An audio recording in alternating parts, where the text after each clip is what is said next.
Hello friends, सत श्री अकाल, आदाब, नमस्ते, welcome back to our channel Ilahi reaction. आज अपने चैनल पर लेकर आए बहुत इंटरेस्टिंग वीडियो रिएक्शन जिसमें हम रिएक्ट करने वाले हैं live from Tehran. Iran has won the war. Oh my God यार, एक ये इंटरव्यू होने वाला है। शायद जो जर्नलिस्ट हैं ईरान के, उन्होंने दिया है मंजूर अली खान को। बहुत मजेदार वीडियो होने वाली। चलिए पहले वीडियो देखते हैं, फिर इसके बारे में बात करेंगे। अस्सलाम वालेकुम नाज़रीन, मैं हूं मंसूर अली खान। अपने ड्रिल चैनल के ऊपर आपको खुशामदीद कहेंगे। नाज़रीन, आप जानते हैं अमेरिका और ईरान के दरमियान जो जंग और उसके बाद जंग बंदी और उसके बाद अब मुआहदे की जो बातें हो रही हैं, इस दौरान हमने इस जंग को बड़ा एक्सटेंसिवली हमने इसको कवर किया पिछले चंद हफ्तों के अंदर। और अब ये उम्मीद की जा रही है कि अल्लाह करे अब ये तकरीबन अपने अख्ताम पे पहुंच रही है और पाकिस्तान जो है एक मरकज़ी किरदार अदा कर रहा है इस सारे मामले के अंदर।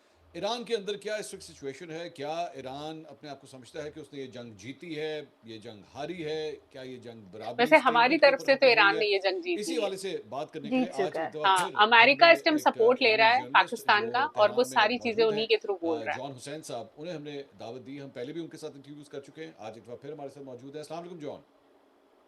वालेकुम सलाम। थैंक यू मंसूर साहब फॉर हैविंग मी। बहुत बहुत प्लेजर टू शुक्रिया। Have you on the show again. बहुत बहुत शुक्रिया, आपने हमारे लिए वक्त निकाला। मेरे लिए ऑनर की बात है कि आप अपने बिजी स्केड्यूल में हमारे लिए वक्त निकालते हैं। Thank you so much for sir that. मेरे लिए ऑनर है। वेरी मेरे ओ लिए गुड। वाओ। ऑनर है। Thank you. अब जॉन, सबसे पहले तो ये बताइएगा कि इस वक्त ईरान के अंदर क्या मूड है? बिकॉज अभी भी फील्ड मार्शल आसिम मुनीर भी वहाँ से होके आए, तेहरान से होके आए। हम्म। और उसके बाद अब जो है वो बताया जा रहा है कि now we are just I mean inches away from a negotiation deal. तो क्या सिचुएशन है? क्या वाकई ईरान के अंदर यही पॉइंट ऑफ व्यू है कि now we are actually over the war now? देखें, overall there is a positive environment obviously, क्योंकि जब ये पहली दफा सुप्रीम नेशनल सिक्योरिटी काउंसिल ने बयान दिया था ऑफ द सीज फायर, तो उसी वक्त उसको बयान के अंदर भी ये चीज लिखी गई और उसी वक्त ईरानी अवाम के अंदर ये सेंटिमेंट पैदा हुआ कि ठीक है, अमेरिका हैज सरेंडर्ड। तो ये जो देख रहे हैं ईरानी, वो अमेरिका की डील को अमेरिका का सरेंडर देख रहे हम्म। हैं। And there are reasons for that of course, क्योंकि जाहिर है वो कहते हैं कि स्ट्रेटेजिक ऑब्जेक्टिव्स जितने भी थे वो यूएस के कोई भी पूरे नहीं हुआ, और ईरान का इनफैक्ट जो स्ट्रेटेजिक ऑब्जेक्टिव जो चीज नहीं भी थी हॉर्मोज, वो उनके पास जो है वो आ गया। तो I think over here the sentiment is कि अब अमेरिका अपनी शिकस्त का जो अग्रीमेंट है वो साइन करने आ रहा है। ये अवामी सेंटिमेंट ओके। है। ऑफिशियल्स के लेवल पे जो चीज नजर आती है वो कॉशन भी नजर आता है, और साथ ही साथ एक उम्मीद भी नजर आती है। उम्मीद इस चीज की नजर आती है कि अब अमेरिका, क्योंकि ऑफिशियल्स की नजर में भी लड़ाई करने के लिए दोबारा नहीं आएगा, उसको एक फेस सेविंग मिल रही थी, वो फेस सेविंग उसको मिल चुकी है।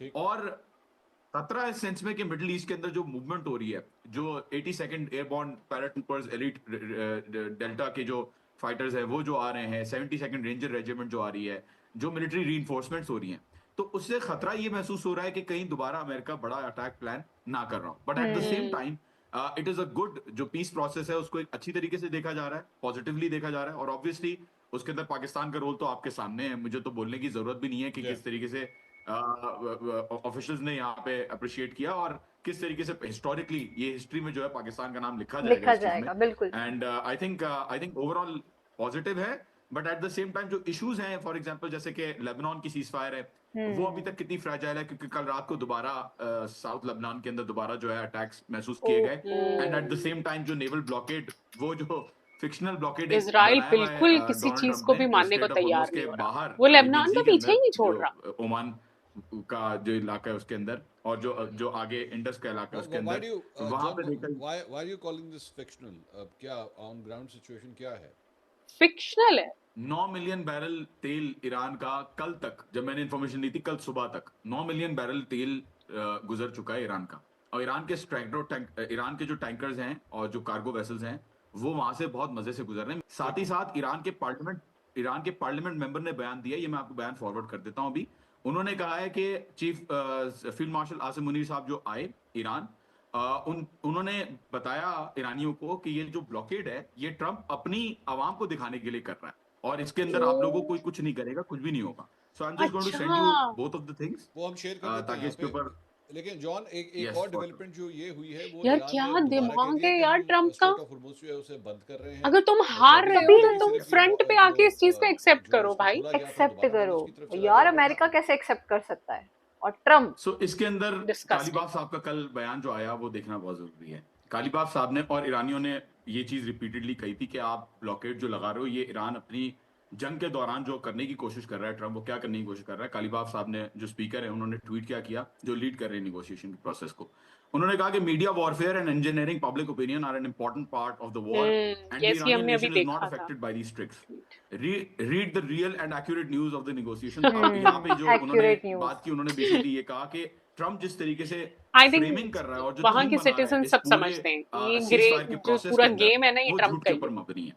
7 क्लेम्स कालीबाफ साहब कहते हैं, और 7 यार ये क्लेम्स तो हम 1 घंटे पहले के दिन अंदर से किया, देखते आ सातों के रहे हैं 7 कि वो क्लेम्स बोलता तोड़ कुछ है दिया होता उसने। कुछ है। सही नहीं है, वो फॉल्स है। डॉक्टर मरांडी ने आगे जाके फिर कहा कि ये जो बातें कर रहा है और ये जो चीजें नजर आ रही हैं, उससे यही नजर आ रहा है कि आगे जाके ये ईरान के ऊपर, ये पहले से पब्लिक ओपिनियन क्रिएट करना, इसके अंदर तो मंसूर साहब आपको पता है, this is an entire paralysing decision making का एक पूरा प्रोसेस होता है जो डिसइंफॉर्मेशन में यूज होता है, ताकि इन्फॉर्मेशन ओवरलोड भी कर दी जाए, मिक्स इन्फॉर्मेशन दे दी जाए, ताकि आगे जाके जो सिलेक्टिव इन्फॉर्मेशन है उसको यूज किया जाए। तो आगे जाके ट्रम्प बहाना बना सकता है कि ईरान ने, देखो मैंने कहा था कि ये चीजें अग्री की हैं, और ईरान जो है वो चीजें नहीं मान रहा, जबकि ईरान ने ऐसी चीजें अग्री नहीं की। नेवल ब्लॉकेड को देखा गया, सराहा गया, चलो कोई बात नहीं, हमें अटैक नहीं हो रहा, नो प्रॉब्लम, बट यहाँ पे उसको कैपिटलाइज करना और यूज करना to divert public opinion and then legitimately उसको शायद यूज किया जाए एज अ थ्रेट। तो ईरान उस नेवल ब्लॉकेड को पॉजिटिवली नहीं देख रहा, बार बार एक एज अ एक वायलेशन देख रहा है ये yes, of the America entire इस पीस चीज को प्रोसेस। मेन रख रहा है। आपकी जो पॉइंट ऑफ व्यू, इसके अंदर 2 पॉइंट्स हैं। पहला पॉइंट आपने कहा कि पब्लिक परसेप्शन को बिल्ड करने के लिए जो है हो सकता है इसको इस्तेमाल किया जाए, और दूसरा पोर्शन आपने कहा कि हो सकता है कल को जो है ये एक थ्रेट जो है उसमें कन्वर्ट हो सकता कन्वर्ट है। हो जाए। I can agree with the second part कि ऑब्वियसली एप्रीहेंशंस होंगे, कॉशन अप्रोच जो है वो ईरान इसके ऊपर लेना चाहता है, लेकिन you know it, I know it, के end of the day all these people who are dealing are politicians. इन्होंने अपनी अपनी गैलरी को जो है वो जाहिर बात है सेटिस्फाई करना है, and specially the sort of approval ratings जो डोनाल्ड ट्रू। ट्रंप इस वक्त अमेरिका में फेस कर रहा है, he definitely, you know it, I know it, he needs something to sell it to his public. हाँ। अब ऐसा तो नहीं हो सकता कि डोनाल्ड ट्रंप को आप ये कहें कि जनाब आप इस टेबल के ऊपर बैठें, आप ये यहाँ पे यूं करके साइन भी कर दें, and when you go back you don't have anything to sell. He needs something to sell at least.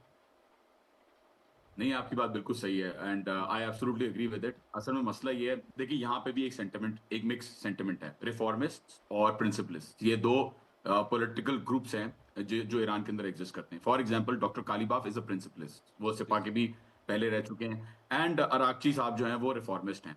तो एक थोड़ा सा हमें अंदर यहाँ के जो पॉलिटिशियंस के इंटरनल इश्यूज हैं, रिफॉर्मिस्ट जो हैं वो चीजों को अब्जॉर्ब करते हैं, वो चीजों को डिप्लोमेटिकली टच देते हैं। कंजर्वेटिव्स जो होते हैं वो जरा वो हमें नजर आते हैं प्रिंसिपलिस्ट की शक्ल में, जो कि जरा हार्ड लाइनर होते हैं। तो देखिए यहाँ पे ईरान ने जो फैसला किया, ये बड़ा मुश्किल से सारे स्टेक होल्डर्स को टेबल पे लेके आए हैं सब लोग, क्योंकि आपने देखा सिपा ने भी अभी तक सीज फायर वायलेट नहीं किया है बावजूद ब्लॉकेड के, क्योंकि सिपा का तो कहना ये था कि आएंगे और हम इनको जो है वो अटैक करना शुरू कर देंगे। बट फॉर्चुनेटली अभी तक ईरान ने भी इस चीज को होल्ड किया हुआ, सीज फायर को होल्ड किया हुआ, लेकिन अपनी आवाम को भी समझाने के लिए, क्योंकि मंसूर साहब, I be very honest, there is a group of people, a large group of people जो कि नहीं चाहते, जिनको नहीं करनी सीज फायर। मैं आपको बिल्कुल ऑनेस्टली बता रहा हूँ, ओ क्योंकि माय मैं यहाँ गॉड। पे बैठा हूँ तो बायस, यस मैं बायस नहीं हूंगा। There are people who don't want the cease fire to happen because they think कि ये अमेरिका सिर्फ चाल, अगेन उसकी चाल है, वो दोबारा मार देगा और हम लोग एक विनिंग पोजीशन पे और इसको कंटिन्यू करना चाहिए। यस तो yes yes even yes, we Rezaei साहब अग्री। जो डेप्यूटी चीफ हैं सुप्रीम नेशनल सिक्योरिटी काउंसिल के, उन्होंने खुद कहा कि personally I don't think we should go for a cease fire. और यहाँ पे ओह जो न्यूज गॉड। आउटलेट्स हैं, अब इंटरनल बातें या बाहर ओह मैं नो। बिल्कुल बट यार एक्सप्लेन कर आप देता हूँ। नॉर्मल लोगों से न्यूज पूछो, आउटलेट्स में भी हमारी अब ये जैसी बात आवाम होना से शुरू हो पूछो गई तो कि वो तो क्यों कहेंगे कि क्यों cease why fire is Iran चाहिए सिटिंग विद उनको, दीस पीपल। तो क्योंकि तब लोग कह रहे हैं प्रेशर कि भाई रहता है क्यों यार, कातिलों बॉम्ब के गिरने साथ वाले बैठ रहे हैं, हैं, फॉर अमेरिका एग्जाम्पल, क्यों कोई आप उनके साथ डील कर रहे ऐसे हैं। बयान दे रहा है, एंड फेक बयान। जाहिर है अवाम तो अवाम है, वो जाहिर सी बात है, एक सेंटिमेंट और एक जज्बात जो होते हैं वो उस तरीके के होते हैं, और ज्यादातर अवाम जो है वो नहीं समझती जो रियलिटीज जिस तरीके से मेंटेन करनी होती यस, है, उनको नहीं समझती, कॉम्प्लेक्सिटीज को नहीं वो समझती। जवाब दे रहे हैं तो हमारे एक क्वेश्चन यहाँ का। पे भी जरूरी है नेवल ब्लॉकेड जो शर्मिंदगी की बुनियाद देखा जा रहा है पूरी दुनिया में, जिस तरीके से हम्म। ट्रम्प बार बार उस ब्लॉकेड को जिस तरीके से इन्फोर्स करके हाँ।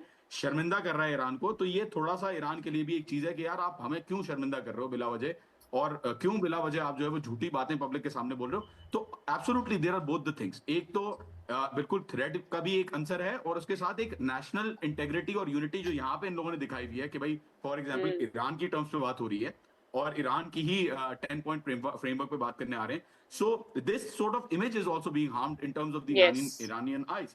तो तो ये जो है वो इसका बेसिकली मतलब है, नहीं तो फिर इसका मतलब है, मैं इसको एक और पर्सपेक्टिव से लेता हूँ ना, कि डोनाल्ड ट्रंप को जिस तरह अपने एक होम ग्रोन रेटिंग्स का मसला है, यहाँ पे ईरानियन जो मौजूदा रजीम है उसे भी इसका उसे मसला भी है है कि अपनी रेटिंग का। Public perception Yeah. वहाँ यस, क्या जाता है, दैट्स या true. Any sort of gains that we have actually been able to capture till now, वो कहीं हाथ से ना निकल जाए। यस, एब्सोल्युटली एब्सोल्युटली, ये शायद नजर नहीं आता पूरी दुनिया को, लेकिन ईरानी मीडिया, क्योंकि मैं देखता हूँ, आप भी देख सकते हैं, फार्स की जाके आप खबरें पढ़ लें, फार्स ने जो खबरें डाली हैं, तस्नीम ने जो खबरें डाली हैं, आप वो जाके देख लें। देर इज ऑब्वियसली एक अप्रिसिएशन है फॉर द इंटायर के, ठीक है, गवर्नमेंट ने बड़ा अच्छा काम किया and they are going forward with this, but at the same time इनको नाइव भी कहा जा रहा है, थोड़ा सा इनको जो है वो क्रिटिसाइज भी किया जा रहा है यहाँ पे, अब जो मैं देख रहा हूँ। तो थोड़ा सा एक परसेप्शन का इशू इनको भी है, क्योंकि बहरहाल लोगों का डर है कि लोग ऑलरेडी न्यूक्लियर वेपन्स के ऊपर, आपको मैं बताऊं, 2 हफ्ते पहले तकरीबन एक बड़ा ग्रुप जो है वो प्रोटेस्ट करने के लिए निकल आया था कि भाई न्यूक्लियर वेपन्स बनाओ, अब न्यूक्लियर वेपन्स बनाना जरूरी है हमारे लिए। एंड अच्छा। This sort of pressure has started to come about in Iran as well. तो अच्छा। हाँ, बदनामी बिल्कुल तो मिल ही चुकी यहाँ है, पे भी सेंटिमेंट जो तो है फिर वो चल बना रहा ही है, लो। एंड आई थिंक यहाँ पे उसको कंट्रोल करने के लिए किसी तरीके से ट्रम्प की जो ट्वीट्स जो वो डालता रहता है बार बार, और कॉन्ट्रडिक्टरी कॉन्फ्लिक्टिंग ट्वीट्स डालता रहता है, उसको जो है वो थोड़ा सा एक नेगेटिव जुमरे में देखा जा रहा है, जबकि पूरी दुनिया को पता है कि ट्रम्प जो है वो इस तरीके की चीजें करते हैं और इस तरीके से वो चेंज करने की कोशिश उनकी करते हैं। आदत है। इस वक्त जो भी सिचुएशन है, I mean obviously right now we are in a cease fire, पता नहीं 21 अप्रैल तक, ऑब्वियसली जब तक ये टाइम है, we don't know what happens till that time, but अब अगर आप ईरानी अवाम से इस वक्त गुफ्तगू करें, एंड इस वक्त एक तो वो जो एक जिंगोइज्म होता है ना, जाहिर बात है मुल्कों के अंदर, मैं उसको ज़रा निकाल के प्रैक्टिकली मैं ऑन ग्राउंड सिचुएशन की मैं बात करूंगा। ईरान ने सारी चीज़ के दौरान, जहाँ पे ठीक है एक सेंटिमेंट है कि हम ये जंग जीत गए या हम हमारे यहाँ नहीं सब कुछ हुआ, लेकिन बहुत सी चीज़ों का नुकसान भी हुआ है, बड़ी शदीद किस्म की बमबारी तेहरान ने फेस की है, ईरान के मुख्तलिफ शहरों ने फेस की है। बहुत सी टॉप लीडरशिप जो है, even though they got replace by the passage of time, लेकिन उन्होंने भी बड़ी शदीद जो है वो नुकसानात का सामना हम्म। किया है। I mean even Tehran airport की अगर हम बात करें, या फिर हम यूनिवर्सिटीज़ की बात करें, हर जगह नुकसान तो टारगेट किया बहुत गया। हुआ हाँ, है। तेहरान में सबसे ज्यादा हुआ जहाँ है। पे आपने एक पर्टिकुलर ग्रुप की आपने बात की, इज देयर अ मेजॉरिटी और minority of people who also think के भाई बहुत बस हमने हो जाना। जो है वो बमबारी सह ली, बस हो बहुत गई कत्ल है। गारत जो है वो देख ली, हाँ अब ये जंग जो है वो वाकई बंद होनी चाहिए, या फिर इसके ऑपोजिट है, जिस तरह आपने चंद लोगों के बारे में कहा कि नहीं वी आर एट इट, हमें हाँ, कईयों को मोमेंटम लग रहा है हमारे कि हम पास जीत है, ही जस्ट चुके कीप हैं तो ऑन गोइंग विद इट। पूरा प्रॉपरली वो जीत सारे रहे हैं। पॉलिटिकल वे में देखिए, सोच रहे हैं एब्सोल्युटली ना। देर माइट, मेरी बात में, मैंने बात से किसी भी जिससे बात की तो उससे ये चीज सामने नजर नहीं है, लेकिन आई अंडरस्टैंड कि ऐसा जरूर ग्रुप होगा होगा। जो बिल्कुल कहता होगा कि इस बमबारी की वजह से हमें जंग रोकनी चाहिए। I think there is a group, and I think there is still opposition in Iran, जो कि बहुत ही माइनॉरिटी में चली गई है, अब माइनॉरिटी में, but they it still exist. वो लोग अब नजर नहीं आ रहे, क्योंकि ओवरवेलमिंग नेशनल यूनिटी का रिस्पॉन्स जो है वो सामने आया है। रोज ओह रात माय को लोग, मैं गॉड। अपने यूट्यूब के चैनल पे भी दिखाता रहता हूँ, फेसबुक पे भी दिखाता रहता हूँ कि रोज रात को किस तरीके से लोग बाहर होते हैं, सुबह 4 बजे तक बाहर होते हैं, डिस्पाइट द सीज फायर। तो बिल्कुल there is a group, I oh think, जो कहता है गॉड। कि बमबारी इतनी हुई है और हम लोगों को किसी भी तरीके से इस यार, जंग को बंद ईरान करना वालों चाहिए। का माइंडसेट एब्सोल्युटली, देर इज कितना no doubt strong about it. है। लेकिन प्रॉब्लम ये मतलब आती है सुबह मंसूर चार साहब चार के, बजे तक वो क्योंकि सीज फायर यहाँ के पे अगेंस्ट सुप्रीम लीडर कर जो रहे हैं आयतुल्लाह प्रोटेस्ट। खामनई है, उनको शहीद किया। ओह माय और गॉड। क्योंकि यहाँ पे जंग दोबारा बातचीत के बावजूद, अब आयतुल्लाह खामनई के सेंटिमेंट्स आप हटा भी दें, तो बातचीत के बावजूद जो जंग की, और उससे पहले जो 47 ईयर्स की कहानी रही है सैंक्शंस की, तो there is heavy anti American sentiment, एक बहुत ही खतरनाक एंटी अमेरिकन सेंटिमेंट ईरान के पूरे सोशल फैब्रिक के अंदर पाया जाता है। और ये मेजोरिटी में, okay. This is something that I can say with confidence, and this is something that I can show you videos of, and this is okay. Something that is provable bye objective analysis. अगर आप करें कि 9 दिन के अंदर, जब supreme leader नहीं थे, कोई रिजीम चेंज नहीं हुआ, कोई प्रोटेस्टर्स जैसे पहले बाहर आए थे, लोग कहते हैं गोलियां चल रही हैं इसलिए बाहर नहीं आ रहे, भाई गोलियां तो पहले भी चल रही थी, लोग पहले भी हम्म। बाहर आ रहे थे, तो अगर अब आप कह रहे हो गोलियां चल रही हैं तो बाहर नहीं आ रहे, तो दैट डजंट मेक सेंस, क्योंकि ट्रंप ने तो पहले खुद भी कह दिया कि हम हथियार भेज रहे थे कुर्दों के थ्रू, और वो उन्होंने रख लिए, जो भी है बहरहाल।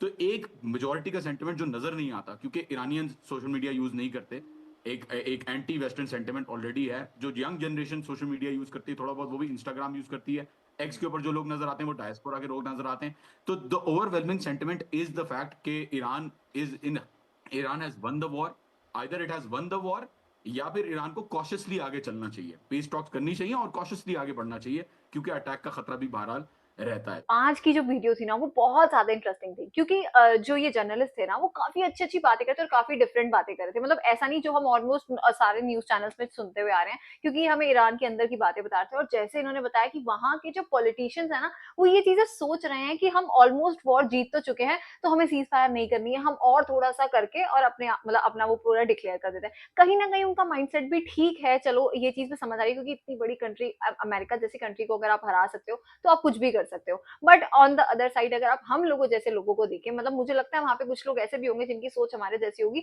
जो इतनी बमबारी, इतना नुकसान देके, इतने स्कूल्स, इतने बच्चे, मतलब कितना वहां नुकसान हो चुका है, उनको ये लगता होगा कि यार बस करो, अब अगर एक बॉम्ब भी और गिरा तब भी बहुत जाने जाएंगी, तब भी बहुत नुकसान होगा। शायद वो हम लोगों जैसा सोचते होंगे, तो वो तो कह रहे होंगे कि सीज फायर होनी चाहिए। लेट्स सी आगे जाके 24 घंटे में 21-22 अप्रैल के अंदर क्या न्यूज आती है, क्या होने वाला है, देखते हैं। आज की वीडियो काफी मजेदार है। जॉन हुसैन की बातों ने ना हमें इतना ज्यादा सरप्राइज किया है ना, क्योंकि अभी तक हमने इस टॉपिक के ऊपर इतनी सारी वीडियोस देखी है, पर हमने जनरली हमेशा पीस टॉक के ऊपर ज्यादा बातें सुनी है। पाकिस्तान की जो उनका एक वे है उस चीज को दिखाने का, हमने वो ज्यादातर देखा है। लेकिन थैंक्स टू दिस चैनल कि मंसूर अली खान जी ने इतना अच्छा इंटरव्यू किया इनके साथ, और वाकई में इन्होंने जिस तरीके से बताया कि ईरान के लोगों का माइंडसेट ऐसा हो चुका है कि वो कहते हैं मेरे पास ऐसी वीडियोस है, मैं आपको लाइव दिखा सकता हूँ कि लोग सुबह 4 बजे तक प्रोटेस्ट करते हैं कि सीज फायर नहीं होना चाहिए। और बहुत माइनर ऐसी कम्युनिटीज हैं या ऐसी कम्युनिटी में लोग हैं जो आई थिंक सीज फायर के फेवर में होंगे। So we can totally understand, क्योंकि आप जब अपने एक पॉलिटिकल लीडर को खोते हो, और वो भी एक ऐसे लीडर को जो आपके पूरे देश को चला रहा है, इतने सालों से आपने उस पर अपना ट्रस्ट बिल्ड किया हुआ है,